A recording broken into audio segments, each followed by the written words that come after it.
Muhyiddin Yassin menyifatkan kerajaan pimpinan Anwar Ibrahim, kerajaan perpaduan ini adalah kerajaan autokrasi dan tidak berlandaskan demokrasi tu. Kalau nak cerita kerajaan autokrasi, tidak ada lagi dalam Malaysia ini sebuah kerajaan yang membawa Malaysia ke arah kegelapan. Saya nak beritahu, kali terakhir kita mengumumkan darurat ialah ketika peristiwa 13 Mei.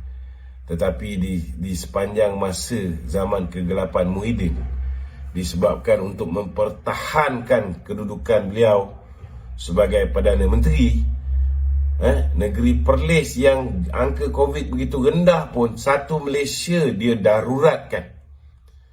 Mana lebih autokrasi? Sehingga hari ini Datuk Seri Anwar tidak pernah menyalahgunakan kuasa dia untuk mendaruratkan negara, untuk mempertahankan jawatan Perdana Menteri dia.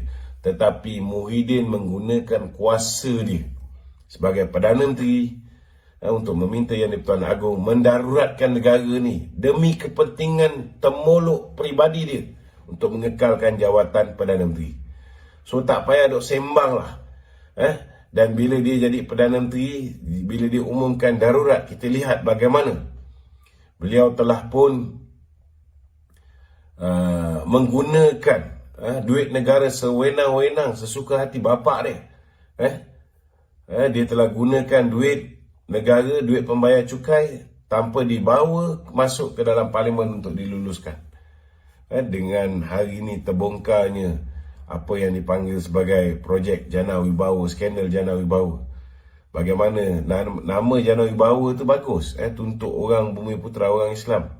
Tetapi kita lihat bagaimana Toke Kilang Prabut di Pagu, kawan dia boleh dapat hasil daripada projek Jana Wibawa.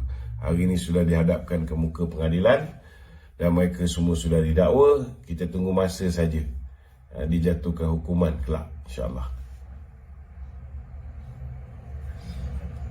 Ada soalan daripada penonton?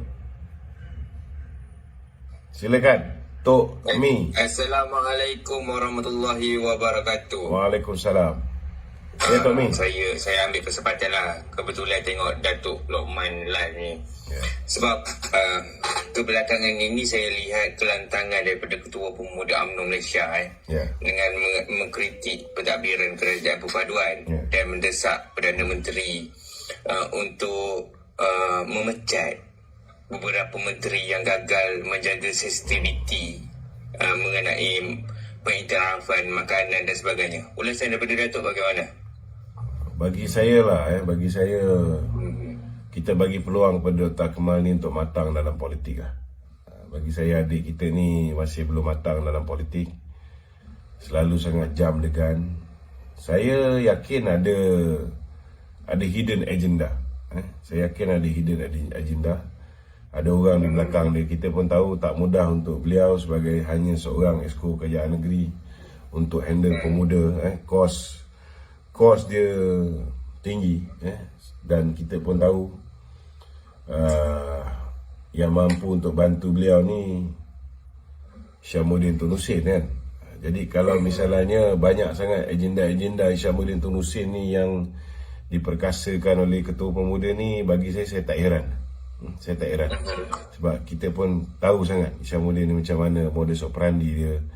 Setiap bulan dia ada bayar kepada orang yang Cuma Datuk, sikit je Datuk Sebab saya naik bertanya mengenai Ketua Pemuda ni sebabnya kita nak menjaga keharmonian penyokong kerajaan. Betul. Kita di peringkat Majlis Kerja Tertinggi UMNO pun kita banyak kali dah bagi nasihat dan Presiden pun banyak kali bagi nasihat.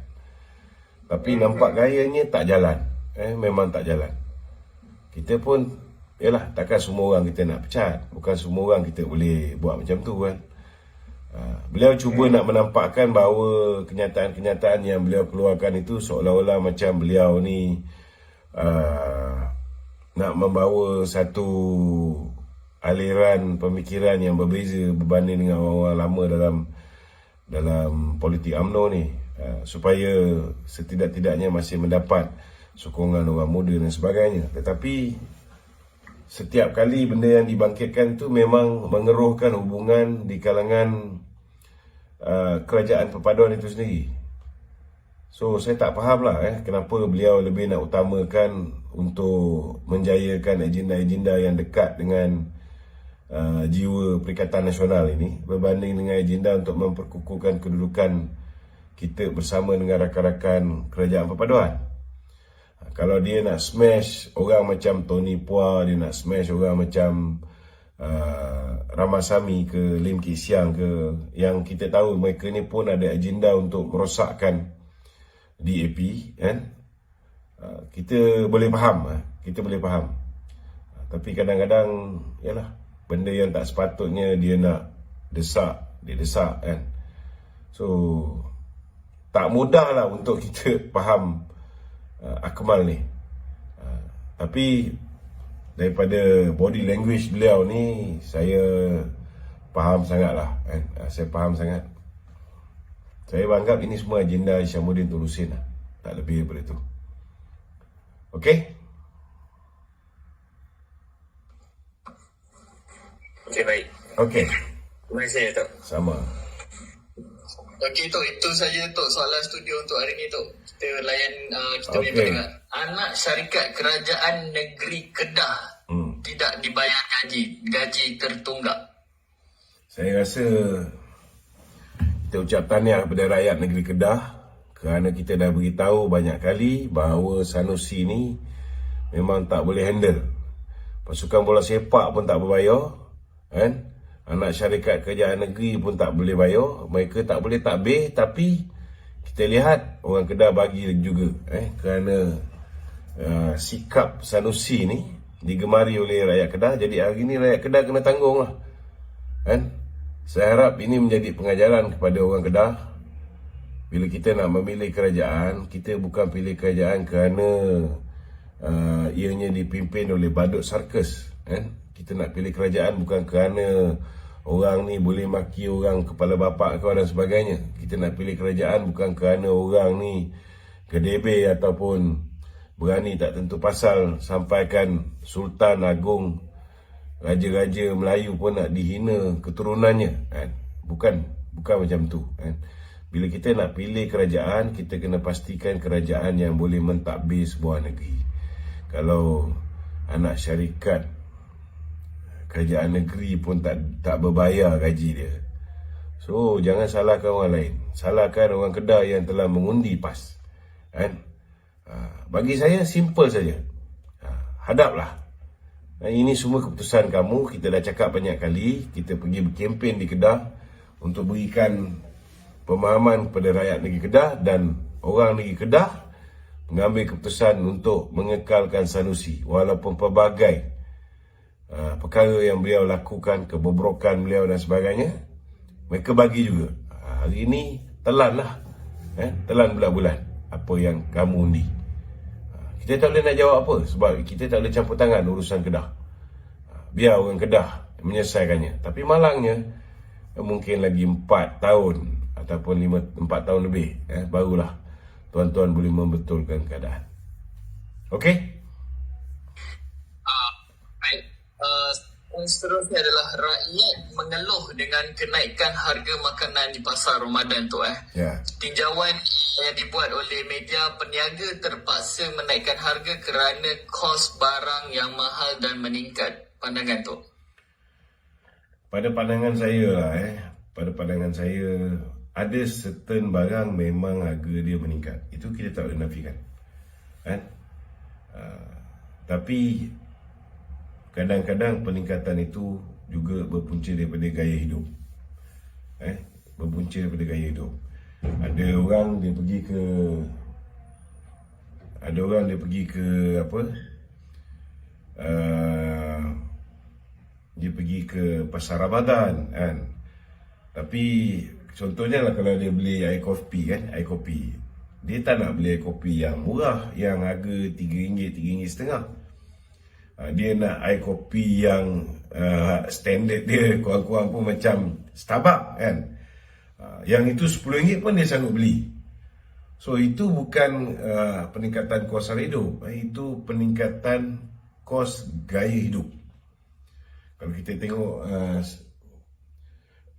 kita yang mampu ni pun kadang-kadang kita fikir 10 kali nak beli kopi-kopi macam dekat Starbucks dan sebagainya kan.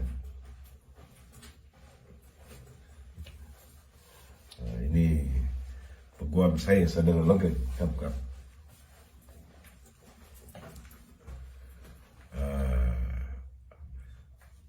Say hi to Logan Iskandar. Hello. So itu sebenarnya peningkatan gaya hidup lah. Jadi bagi saya, bila kita dalam musim bulan Ramadan ni, kita pergi ke pasar Ramadan, kita beli benda yang penting saja tuan-tuan kita beli benda yang penting. Kita orang kat sini kejap lagi dah nak masuk buka puasa ni. kita beli benda yang penting saja. Kalau misalnya kita rasa tekak kita ni nak makan benda yang special dan sebagainya, maka tuan-tuan kenalah bayar kos tambahan gaya hidup. Itu tak boleh nak lari lah. Tapi saya tak nafikan bahawa memang terdapat barang-barang meningkat. Dan peningkatan barang-barang itu tak semestinya tidak semestinya disebabkan oleh apa dipanggil kos kenaikan harga barang. Memang ada disebabkan kos kenaikan harga barang, memang ada disebabkan peniaga-peniaga mengambil kesempatan untuk menaikkan harga barang disebabkan itu dan ini kan.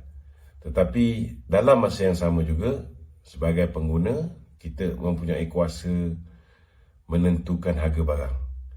Kalau kita tahu harga barang tersebut tinggi, kalau kita masih lagi membeli barang tersebut, maka akhirnya tuan-tuan, harga barang itu akan melambung lebih tinggi.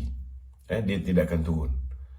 Bila ada demand terhadap sesuatu barang, sudah pastilah harga barang itu akan naik kalau supply dia kurang.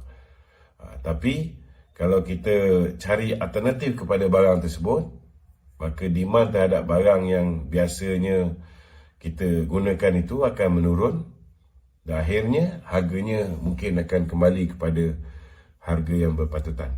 Jadi kita kena gunakan kuasa kita sebagai pembeli juga.